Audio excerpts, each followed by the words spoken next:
For this equation, we're going to go ahead and find the x and y intercepts.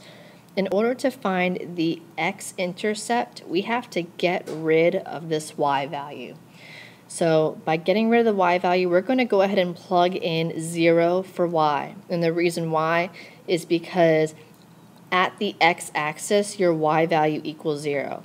So in order to find the x-intercept, our y value has to be 0. If I plug in 0 for y, this whole thing is going to disappear because we're multiplying it by 0. That leaves me with 4x equals 15. We have to get x by itself, so we're going to go ahead and solve the equation. And we're going to leave our answer as a simplified fraction. 15 over 4 is already simplified. But this is not our x-intercept. This is an equation of a line. An x-intercept is a point. It's a point at which a line goes through the x-axis. So we have to write it as a point. If I plugged in 0 for y, my y value in my point has to be 0. My x value, I found it. It's 15 over 4.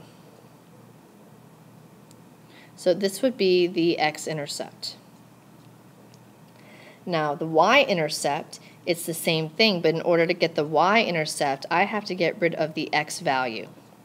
And I have to get rid of the x value by plugging in 0 because at the y-axis, your x is 0. So if I plug in 0 for x here, this 4x disappears and all I have left is negative 3y equals 15.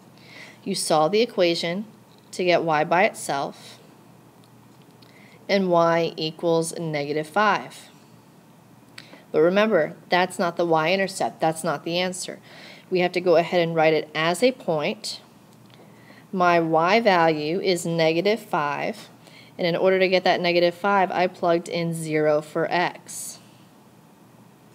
So here we have our x-intercept and our y-intercept.